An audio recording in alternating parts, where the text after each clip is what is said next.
As you do the Fit Mom to Be fitness workout, there are some things I want you to know. All movements in this workout are safe for any stage of pregnancy in the absence of contraindications. This means in a healthy pregnancy, you can select whatever version of the exercise you like. Maybe you're an athlete in your third trimester or a beginner in your first. What's most important is that you pay attention to your body. Always get permission from your caregiver before getting involved in an exercise program. While exercise is great and recommended for most pregnancies, in some cases it's not. You should make this decision with your caregiver. Some conditions that make exercise unsafe during pregnancy are pregnancy-induced hypertension, toxemia, placenta previa, preterm rupture of membranes, preterm contractions, and bleeding.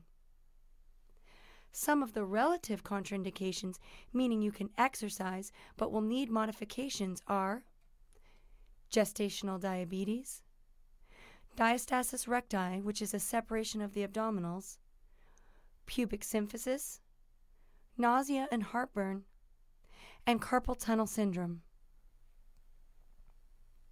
Here are the exercises in the order that they appear that will need special attention if you have any of the relative contraindications. In addition, I will share with you how each specially selected movement will benefit you during pregnancy or labor itself. Basic squat.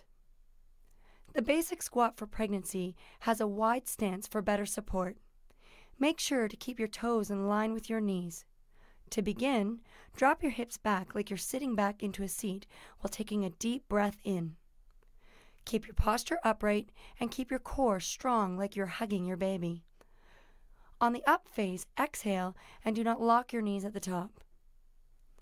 To modify this exercise, minimize the depth.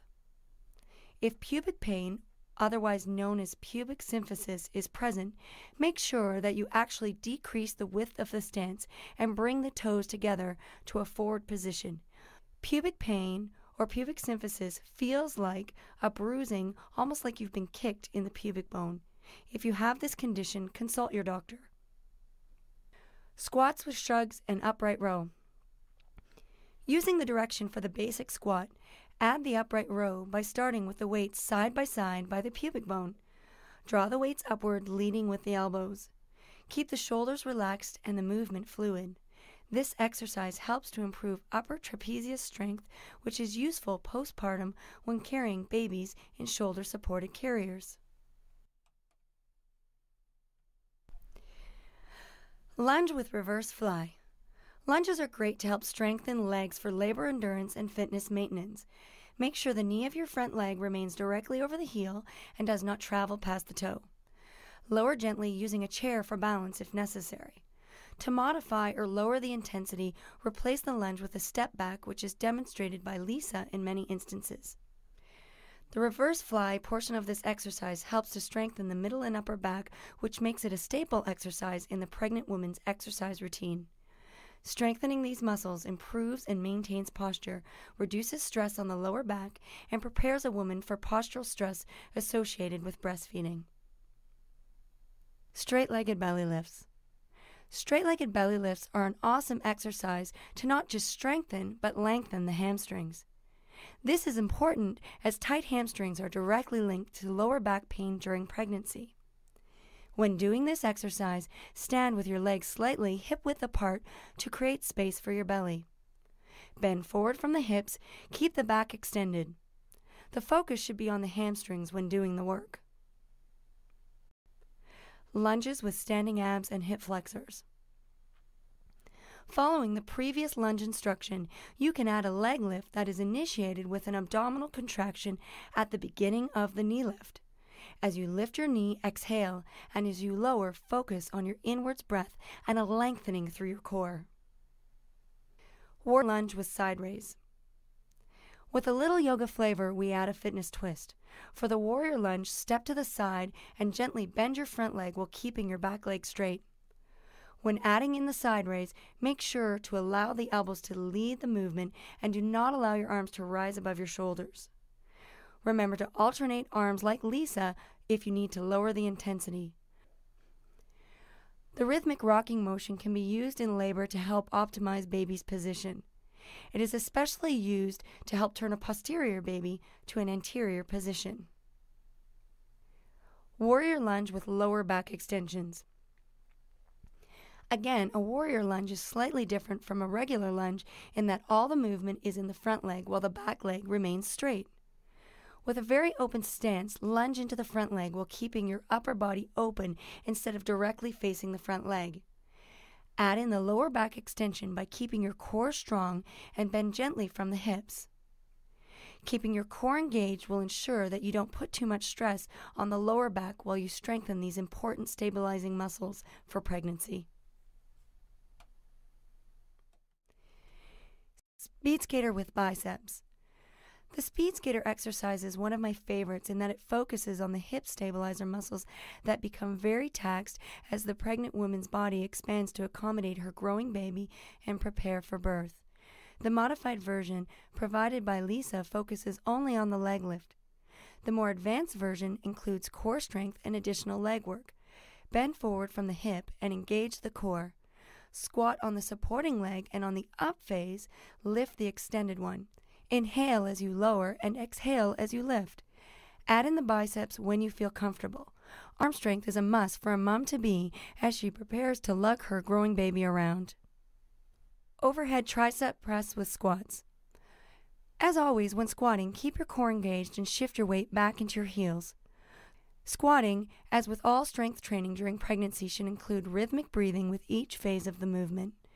When you add in the triceps, keep the upper arms in line with your ears and lift and lower the forearms gently. Side-to-side squat with biceps.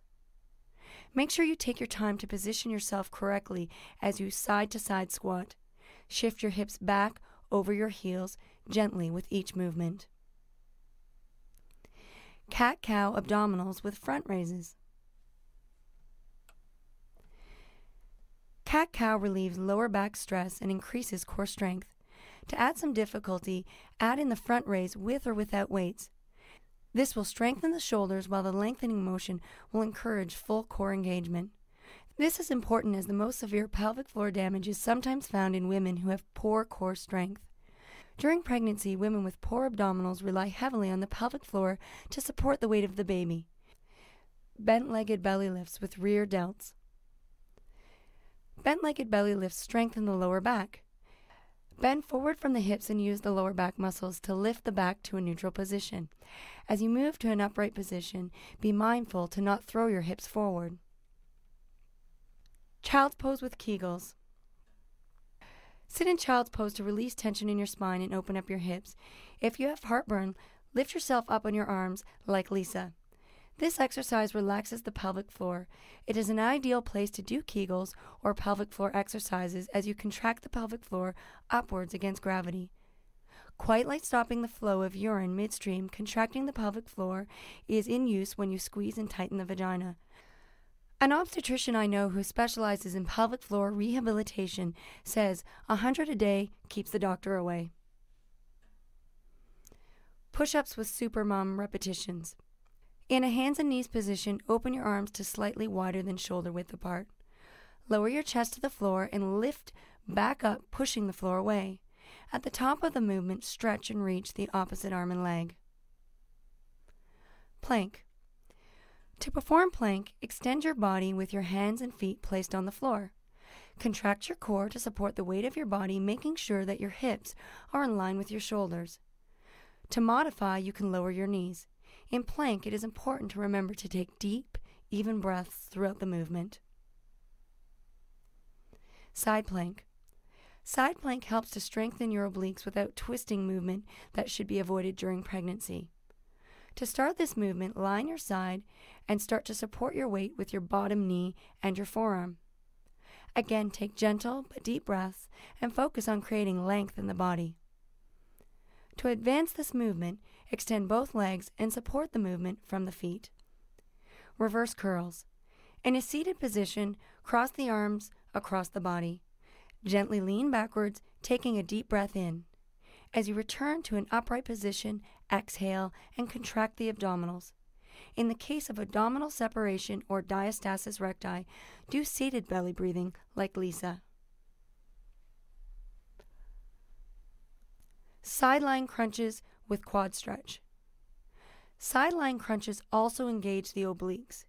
Place your fingertips behind your head, opening up the chin, almost like there's a tennis ball between your chin and your chest.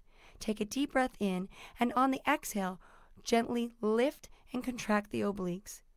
Inhale and lower. Again, if you have separation of the abdominals or diastasis recti like Lisa, you can do the modified version by just lying without movement and doing a gentle contraction.